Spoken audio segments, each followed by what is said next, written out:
Hello everyone, नमस्कार। स्वागत है आपका अपने चैनल हिस्ट्री वर्ल्ड में। राजस्थान में कृषक आंदोलन हम डिस्कस कर रहे हैं।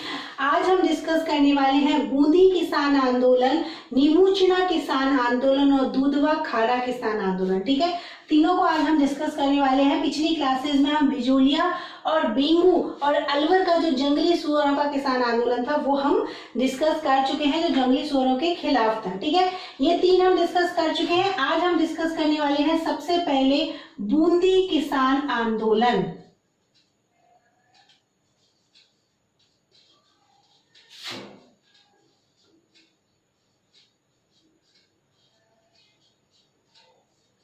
ध्यान से समझना, सारे पॉइंट यही क्लियर हो जाएंगे। आपके जो भी इंपॉर्टेंट फैक्ट्स हैं सारे के सारे यहीं पर क्लियर हो जाएंगे। बूंदी किसान आंदोलन, देखो सबसे पहले आप ये बात याद रखना कि बूंदी किसान आंदोलन अब तक हमने देखे हैं तो जागीरदारों के खिलाफ हमने आंदोलन देखे हैं कि बिजोलिया किसान आंदोलन हो चाहे बेंगू हो, ये वहां के जागीरदारों ने वहां पर कर अधिक लगाया था, इसी वजह से वहां के जागीरदारों के खिलाफ किसानों ने आंदोलन किया था।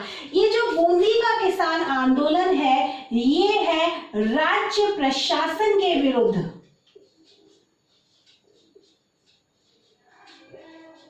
ठीक है, बूंदी किसान आंदोलन राज्य प्रशासन के विरुद्ध किया गया आंदोलन है। जागीरी प्रथा से असंतुष्ट होकर बढ़े हुए करों से ये दुखी होकर किसानों ने यहाँ के राज्य प्रशासन के विरुद्ध आंदोलन किया था। 25 प्रकार की यहाँ पर लागबाग लगाई जाई थी जिनका विरोध इन्होंने यहाँ करा था और राज्य प्रशासन के विरुद्ध इन्होंने यहाँ पर ये आंदोलन शुरू करा था। जिसका नेतृत्व किसने करा था? देखो मैंने आपको बताया था बेंगू किसान आंदोलन किसने करा था? रामनारायण जी ने। तो रामनारायण जी के कहने पर पंडित नैनू राम शर्मा ने इस आंदोलन का नेतृत्व किया था। इस आंदोलन को अपना नेतृत्व प्रदान किया था। किसने किया था? नैनू राम शर्मा ने, पंडित नैनू राम शर्मा ने। बेंगू किसान आंदोलन के नेता रामनारायण के कहने पर पंडित नैनू राम शर्मा ने इस आंदोलन को अपना नेतृत्व प्रदान किया था। ये एक ऐसा आंदोलन है जहां पर महिलाओं ने भी भाग लिया था। महिलाएं भी सक्रिय रूप से इस आंदोलन में भागीदारी रखी थी और महिलाओं का जो नेतृत्व किया था वो किया था अंजना चौधरी ने। ठीक है, याद रखना आंदोलन का नेतृत्व अगर आपसे पूछ ले कि किसानों का नेतृत्व किसने किया था तो पंडित नैनू राम शर्मा ही आएगा। लेकिन महिलाओं का नेतृत्व अगर आपसे पूछ ले कि किसान आंदोलन के दौरान महिलाओं का नेतृत्व किसने किया था तो अंजना चौधरी है जिन्होंने इस आंदोलन का महिलाओं का नेतृत्व किया था। ठीक है, अब देखो इस आंदोलन में आंदोलनकारियों पर जो भी अत्याचार किए जा रहे थे वे उस समय कई समाचार पत्रों में प्रकाशित हुए थे, जैसे तरुण राजस्थान, ये समाचार पत्र के नाम है, तरुण राजस्थान, नवीन राजस्थान,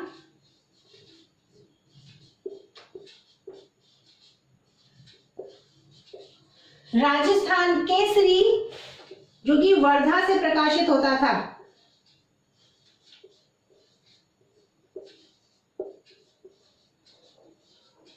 ठीक है, राजस्थान केसरी और इसके साथ प्रताप कहां से प्रकाशित होता था? हम बिजोलिया के दौरान ये पढ़ चुके हैं। ये प्रकाशित होता था कानपुर से और गणेश शंकर विद्यार्थी इसके कौन थे? संपादक थे।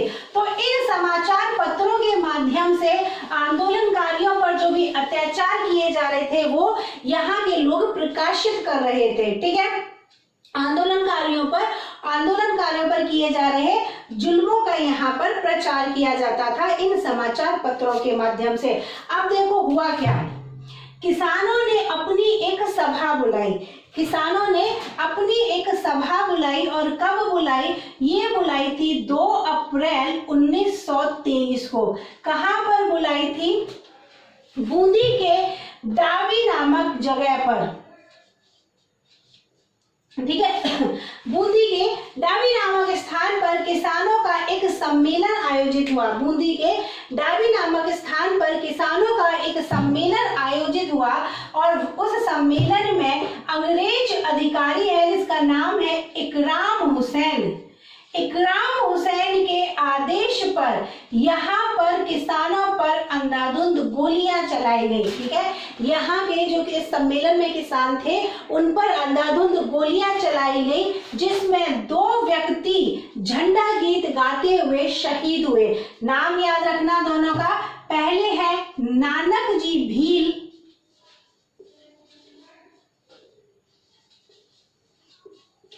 और दूसरे हैं देवीलाल गुर्जर।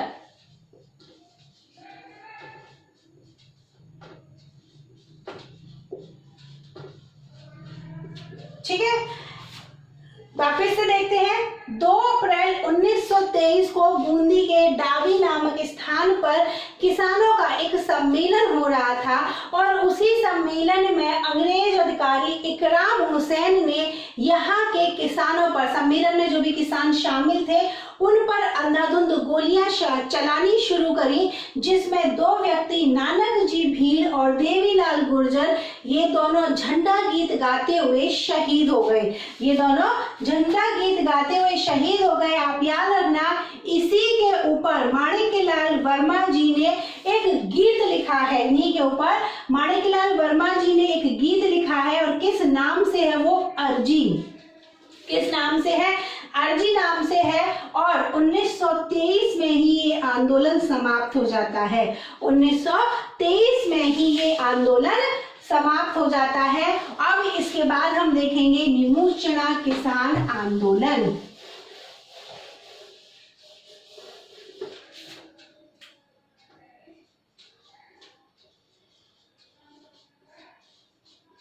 ठीक है, निमुचना किसान आंदोलन ये है कहां पर? निमुचना तो ये है अलवर में स्थित। कहां पर है ये? अलवर में स्थित है। ठीक है, अब देखो यहाँ पर यहाँ की जो जमीन थी, जो बंदोबस्त था वो 2 भागों में विभाजित था। यहाँ का जो बंदोबस्त था वो 2 भागों में विभाजित था।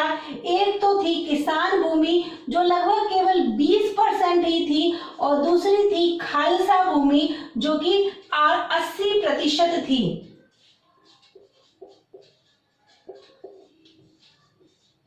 ठीक है, यहाँ का बंदोबस्त 2 भागों में विभाजित था।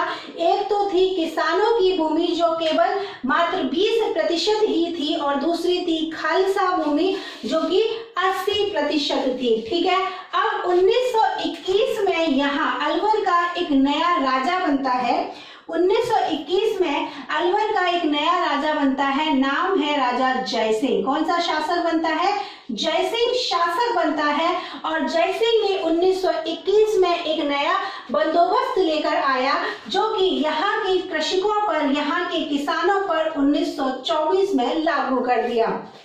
ठीक है, जयसिंह ने 1921 में एक नया भूमि बंदोबस्त बनाया जो कि 1924 में यहाँ के किसानों पर लागू कर दिया। 1924 में यहाँ के किसानों पर ये लागू कर दिया। अब देखो यहाँ निमुचना गांव के एक किसान है,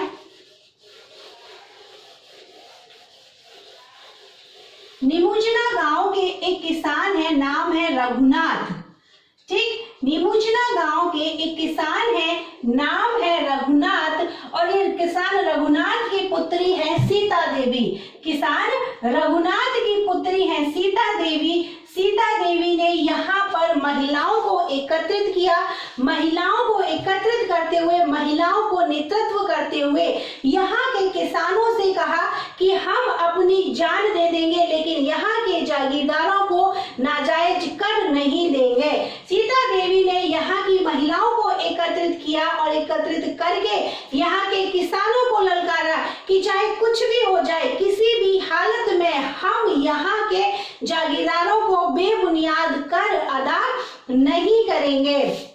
ठीक है, और इसीलिए यहाँ पर 14 मई 1925 को, ठीक है, 14 मई 1925 को लगभग 800 किसान, ठीक है, 14 मई 1925 को लगभग 800 किसान अलवर के निमुचना गांव में एकत्रित हुए थे।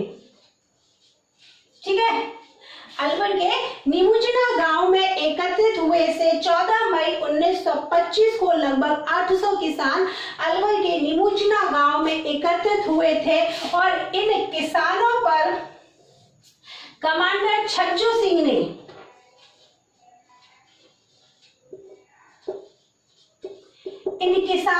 अंग्रेज कमांडर छज्जू सिंह ने क्या करा, गोलियां चलवाई। जैसे जलियांवाले बाग में चली थी ना गोलियां डायर के कहने पर 1919 में, सेम यही हुआ। छज्जू सिंह, अंग्रेज कमांडर छज्जू सिंह के कहने पर यहाँ के किसानों पर अंधाधुंध गोलियां चलाई गई, जिसमें लगभग 200 से अधिक किसान जो है वो शहीद हो गए। लगभग 200 से अधिक किसान जो है वो मारे गए। लेकिन फिर भी देखो अंधाधुंध गोलियां चल रही है, लेकिन फिर भी सीता देवी ने सभी का मनोबल बढ़ाने के लिए गोलियां चलते रहने पर भी यही कहा, चाहे आप हमारी जान ले लो फिर भी हम आपको बेबुनियाद कर अदा नहीं करेंगे। ठीक है, किसानों का उत्साह बढ़ाने के लिए बार बार यही कहती रही कि चाहो तो आप हमारी जान ले लो लेकिन हम आपको जो है कर नहीं देंगे। और इसी वजह से देखो ये जो घटना है ये जलियांवाले बाग, इसकी समानता जलियांवाले बाग से की गई है और छज्जू सिंह को राजस्थान का डायर कहा जाता है। इसी घटना की वजह से छज्जू सिंह को राजस्थान का डायर कहा जाता है। यही घटना है निमुचना हत्याकांड जो है यही है जिसको गांधी जी ने जलियांवाले बाग घटना से भी, जलियांवाले बाग हत्याकांड से भी विभत्सकारी घटना बताया है। 14 मई 1925 को ये घटना संपन्न हुई थी, ये घटना हुई थी और इसी घटना को महात्मा गांधी जी ने निमुचना हत्याकांड और जलियांवाले बाग के घटना से भी विभत्सकारी और दोहरी डायर शाही कहा है। विभत्सकारी और दोहरी डायर शाही कहा है और इन्होंने अपने एक पत्रिका में इसका संपादन किया है और उसका नाम है यंग इंडिया। समाचार पत्र था ना गांधी जी का यंग इंडिया, उसमें उन्होंने ये बात इसके लिए कही है। ठीक है, अब क्या हुआ, हत्याकांड हो गया। अब 1925 में, ठीक है, जब सब तरफ इसकी हाहाकार मचा हुआ है, सब तरफ इसकी बुराइयां हो रही हैं, तो 1925 में इस मामले की पूरी जांच पड़ताल करने के लिए राजस्थान सेवा संघ ने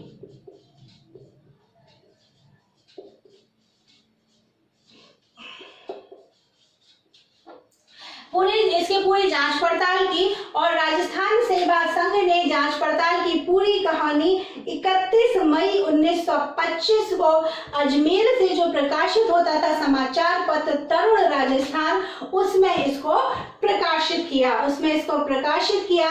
फिर 18 नवंबर 1925 को, डेट याद रखना, 18 नवंबर 1925 को अलवर सरकार ने यह स्वीकार किया, यह आदेश दिया कि जो भी पहले किसानों पर जो भी लाग वाग और जो कर लिए जाते हैं अब उसी हिसाब से कर लिए जाएंगे, नए कर किसानों पर नहीं लगाए जाएंगे। और इस तरह से ये जो आंदोलन है ये आंदोलन शांत हुआ। इस तरह से ये आंदोलन शांत हुआ।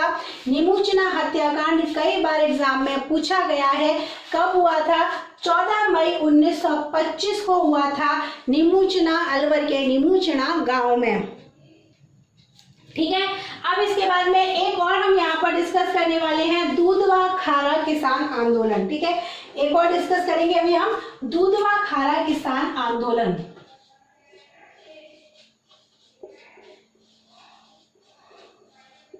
दूधवा खारा किसान आंदोलन पूरा लिख देती हूँ।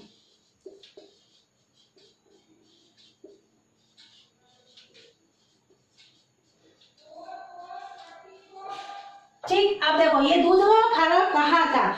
तो ये था बीकानेर रियासत में। कहाँ था? बीकानेर रियासत में।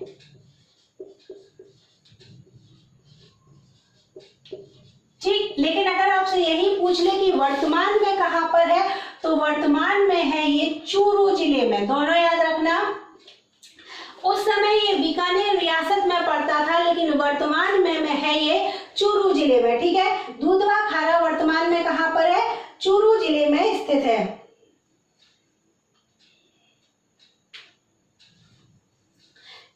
वही किसानों ने यहाँ पर विरोध किया। क्यों किया? जागीरदारों के अत्याचार और शोषण के विरोध में यहाँ पर करा। अब देखो यहाँ हुआ क्या था, 1944 की बात है। 1944 में यहाँ के जागीरदार ने क्या करा, यहाँ के जागीरदार ने ये बहाना लगाया कि किसान जो है अपना कर नहीं चुका पा रहे हैं और इसी वजह से किसानों को, बहुत सारे किसानों को उनकी अपनी भूमि से इन्होंने बेदखल कर दिया, उनकी अपनी भूमि से बेदखल कर दिया, जिसकी शिकायत करने के लिए यहाँ के किसानों ने अपना एक प्रतिनिधि मंडल बनाया और उस मंडल को कहाँ पड़ता है, ये बीकानेर रियासत में पड़ता है, तो बीकानेर के महाराजा के पास भेजा गया। उस प्रतिनिधि मंडल को जागीरदार की शिकायत के लिए कहाँ भेजा गया, बीकानेर के महाराजा के पास भेजा गया, लेकिन बीकानेर के महाराजा ने कोई कार्यवाही नहीं की। इसी वजह से किसानों में जो असंतोष है बहुत अधिक बढ़ गया, किसानों में असंतोष बहुत अधिक बढ़ गया और किसानों ने फिर आंदोलन कर दिया। और इस आंदोलन का नेतृत्व किसने किया, तो इस आंदोलन का नेतृत्व किया है हनुमान सिंह ने। ठीक है, हनुमान सिंह और इनके साथ में इनके साथी थे महाराम वैद्य। ठीक, महाराम वैद्य और रघुवर दयाल। इस आंदोलन को नेतृत्व प्रदान किया है हनुमान सिंह ने और इनके साथ में इनके साथी थे महाराम वैद्य और रघुवर दयाल। इन सभी ने यहाँ पर आंदोलन कर लिया। ठीक है, रामगढ़ में हनुमान सिंह को गिरफ्तार कर लिया गया, रामगढ़ में हनुमान सिंह को गिरफ्तार कर लिया और इन पर राज्य के राजद्रोह का इन पर मुकदमा चलाया गया, राजद्रोह का इन पर मुकदमा चलाया गया।